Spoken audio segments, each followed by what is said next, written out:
الهروب الجماعي للعقول العلمية من أمريكا يمهد لنهاية عصر الهيمنة التكنولوجية، وبهذا تفقد أمريكا أعظم ثرواتها بسبب سياسة ترامب الأخيرة، والصين أكبر المستفيدين. مرحبا أعزائي المشاهدين، من المحيط إلى الخليج تشهد الولايات المتحدة الأمريكية في هذه الآونة تحولا جوهريا يهدد أحد أهم مقومات قوتها على مدار القرن الماضي، ألا وهو الكفاءات العلمية التي كانت حجر الأساس في تفوقها التكنولوجي. ففي ظل صمت إعلامي لافت تتسارع وتيرة هجرة العقول العلمية من أعرق الجامعات ومراكز الأبحاث الأمريكية نحو وجهات أخرى، وعلى رأسها الصين والدول الأوروبية، في ظاهرة تعد من أخطر حالات نزيف الكفاءات في التاريخ الأمريكي الحديث. فكيف حدث هذا التحول الدراماتيكي؟ وما هي أسبابه؟ وما تأثيره على مستقبل الهيمنة التكنولوجية الأمريكية؟ وهل بالفعل يمكن القول أن الصين تجاوزت أمريكا في هذا المجال؟ كل هذا وأكثر سوف أشرحه لكم بعد هذا الفاصل.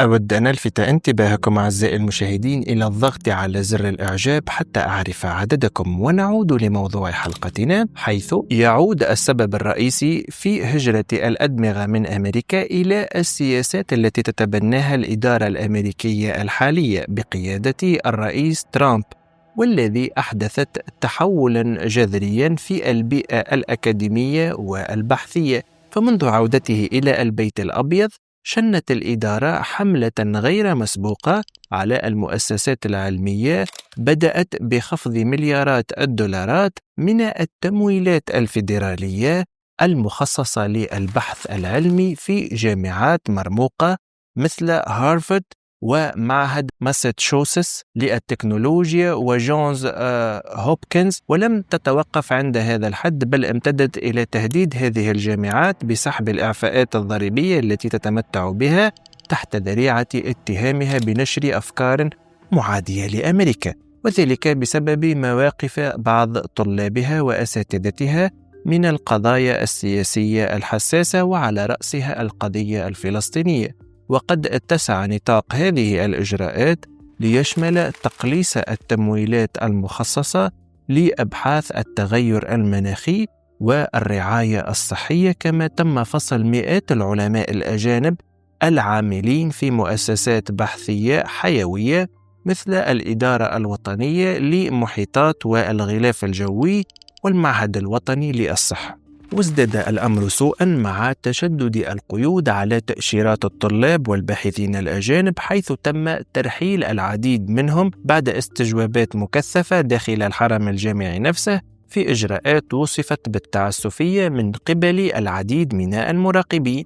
وفي مواجهة هذه الأجواء المشحونة، وجد آلاف العلماء والباحثين خاصة من خريجي الجامعات المرموقة ملاذا في دول أخرى، أبرزها الصين التي استقبلت هؤلاء الكفاءات بذراعين مفتوحتين. وتشير التقارير إلى أن الشركة الصينية الناشئة في مجال الذكاء الاصطناعي مثل مانيكور تمكنت من جذب مئات الباحثين الأمريكيين في فترة وجيزة، حيث وجدوا فيها بيئة أكثر احتراما لحرية البحث العلمي وموارد مالية أكبر لدعم ابتكاراتهم. ولم تقتصر هذه الظاهرة على الصين فحسب، بل سارعت الدول الأوروبية وعلى رأسها فرنسا وألمانيا إلى استغلال هذا التحول الأمريكي، حيث أعلن الاتحاد الأوروبي عن حزمة تمويلية بقيمة 600 مليون يورو لاستقطاب العلماء المهاجرين، كما خصصت فرنسا وحدها 100 مليون يورو إضافية لهذا الغرض. وأطلق الاتحاد الأوروبي برنامج هورازون أوروبا للبحث والابتكار بميزانية تصل إلى 93.5 مليار يورو حتى 2027، في محاولة لتعويض النقص في الكفاءات العلمية وتعزيز القدرات التكنولوجية للقارة. وفي خضم هذه التطورات تبرز قضية العائدين الصينيين من الغرب، وعلى رأسهم العالم لين نان الذي كان يشتغل في منصب رفيع المستوى في شركة ASML الهولندية المتخصصة في تصنيع معدات أشباه الموصلات المتطورة. وقد تمكن هذا العالم وفريقه البحثي من تحقيق تقدم كبير في تطوير تقنيات بديلة لتلك التي تخضع للحظر الأمريكي على الصين، مما يقرب بكين من تحقيق اكتفاء ذاتي في هذا المجال الاستراتيجي. وتأتي هذه التطورات في وقت تشدد فيه الإدارة الأمريكية القيود على تصدير التكنولوجيا المتقدمة إلى الصين، حيث منعت شركات مثل انفيديا وEMD من تصدير بعض أنواع الرقائق الإلكترونية، وهو ما تسبب في خسائر بمليارات الدولارات لهذه الشركات. ولكن بدلاً من إضعاف الصين، أدت هذه الإجراءات إلى تسريع وتيرة التطور التكنولوجي فيها، حيث أعلنت عن استثمار 1.4 تريليون دولار لتوطين الصناعات التكنولوجية الحساسة، في خطوة تهدف إلى تقليل اعتمادها على التكنولوجيا الغربية.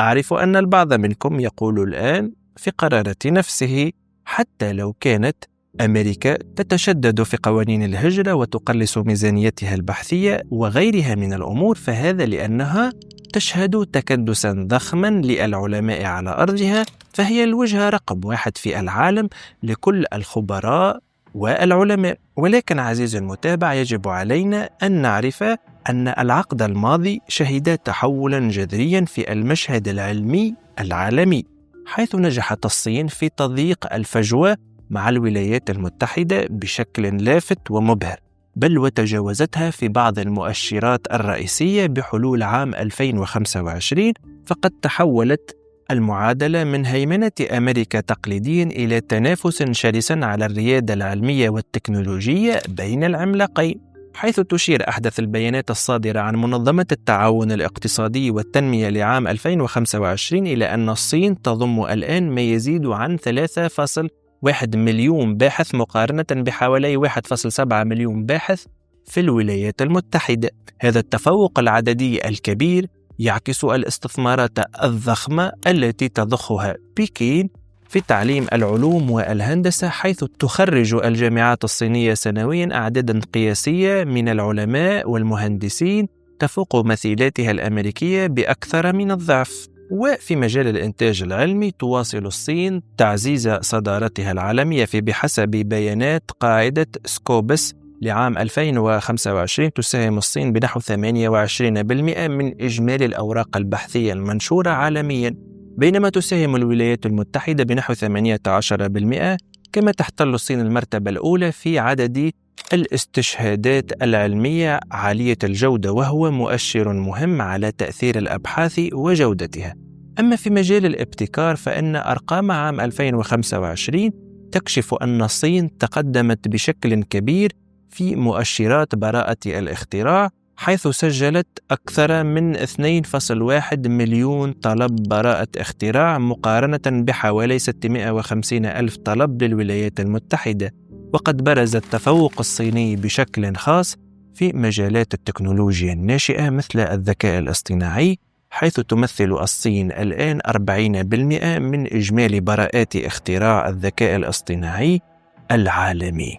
بالتالي الاستثمار في البحث والتطوير يشهد هو الآخر تحولا كبيرا، فقد بلغ إنفاق الصين على البحث والتطوير 3.2 من ناتجها المحلي الإجمالي في 2025، متجاوزة بذلك الولايات المتحدة التي استقر إنفاقها عند 2.9% من ناتجها المحلي. ومن اللافت أن القطاع الخاص في الصين أصبح يلعب دورا متناميا في هذا المجال، حيث تمثل شركات التكنولوجيا الصينية الكبرى مثل هواوي وبايدو وتينسانت نحو 60% من إجمالي الإنفاق على البحث والتطوير في البلاد. في المقابل تحتفظ الولايات المتحدة بميزات مهمة في جودة النظام البحثي وقدرته على اجتذاب العقول العالمية رغم التحديات التي فرضتها سياسات الهجرة الأخيرة.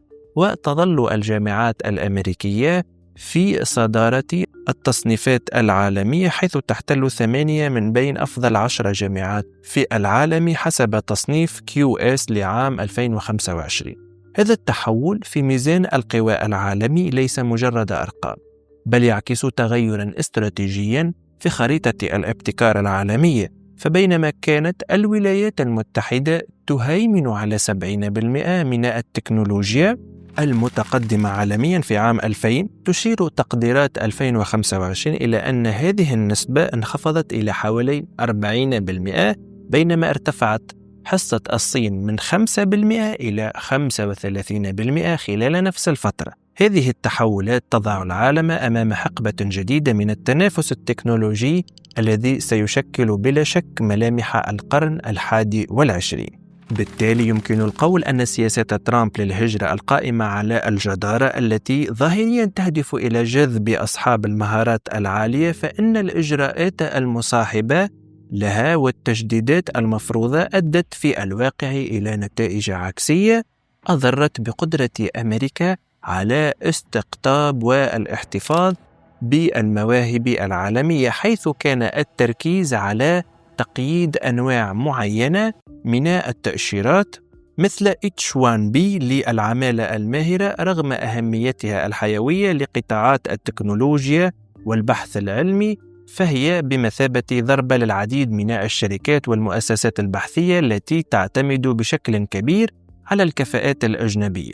هذا التجديد البيروقراطي إلى جانب الخطاب السياسي الذي بدا معاديا للأجانب في بعض الأحيان خلق بيئة أقل جذبا للعلماء والمهندسين والباحثين الدوليين الذين كانوا تقليديا ينظرون إلى أمريكا كوجهة أحلامهم.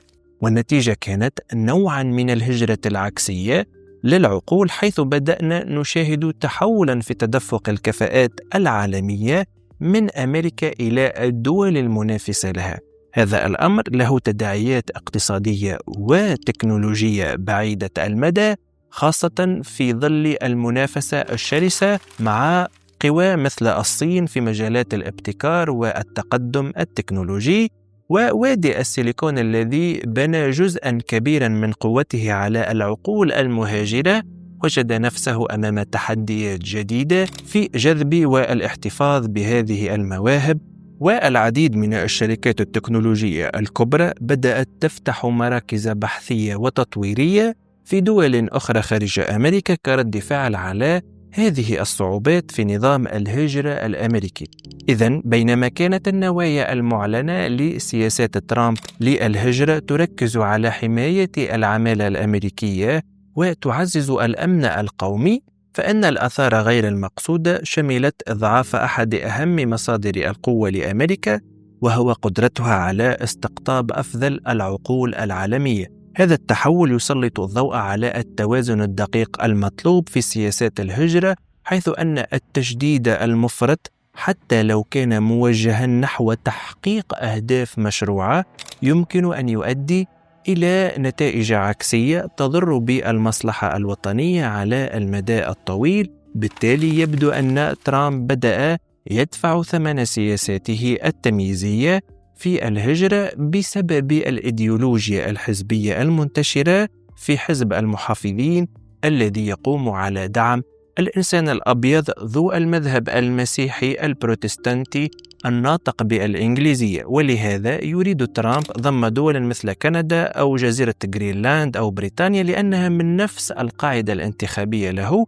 ولهذا يقوم ترامب بتشديد قوانين الهجرة على جارته المكسيك لأنها دولة ذات غالبية كاثوليكية وهم ناطقون بالإسبانية ومن أصحاب البشرة السمراء. بينما حزب بايدن اليساري الديمقراطي متساهل مع غير البيض الناطقين بلغات أخرى غير الإنجليزية، ويعتنقون أديانا ومذاهب أخرى غير المسيحية البروتستانتية لأنهم الخزان الانتخابي الأساسي لهم، وكلما جلبوا مهاجرين أجانب وجنسوهم زادت حظوظهم في كل انتخابات. بالتالي سياسة ترامب لجعل أمريكا عظيمة من جديد بدأت تعجل من انهيار الهيمنة الأمريكية وتعجل من وتيرة صعود الصين بوتيرة لم يتوقعها أقل المتفائلون قبل عقدين من الآن. بالتالي أمريكا التي بنيت بفضل المهاجرين الذين قدموا لها من كافة أصقاع العالم وقاموا ببنائها، صحيح أنهم بنوها على أنقاض مجزرة ضخمة بحق السكان الأصليين الذين كانوا يسمون بالهنود الحمر حسب تسمياتنا، ولكن رغم أنهم السكان الأصليون إلا أن ناخبي وحزب ترامب يعتبروا أن المواطنين البيض البروتستانت هم الأصل لهذه الدولة والأمة حاليا، ويجب أن يتم حمايتهم من الغزو الخارجي من الأعراق والأجناس الآخرين. لذلك أرى أن سياسة ترامب نجحت في عدة جوانب، ولكن في مجال العقول يعني هنالك فشل يمكن لأمريكا تجاوزه في السنوات القليلة القادمة بتعديل سياسة الهجرة، ولكن في ظل الصعود التاريخي للصين في جلب العقول وقيامها بإنشاء تكنولوجيات خاصة بها، هذا سيعجل من انهيار أمريكا حسب عدة علماء. فهل تعتقدوا أن الصين قادرة على إزاحة أمريكا؟ صحيح أنها أزاحتها في عدة مؤشرات ومعايير، ولكن هنالك بعض المجالات لا تزال أمريكا متقدمة فيها، أم أن أمريكا سوف توسع في الهوة وسوف تستعيد مكانتها في ظل إدارة ترامب الحالية؟ أرجو أن أكون قد وفقت في نقل المعلومة. إذا أعجبتكم هذه الحلقة اشتركوا الآن في القناة وفعلوا زر الجرس ليأتيكم كل ما هو جديد.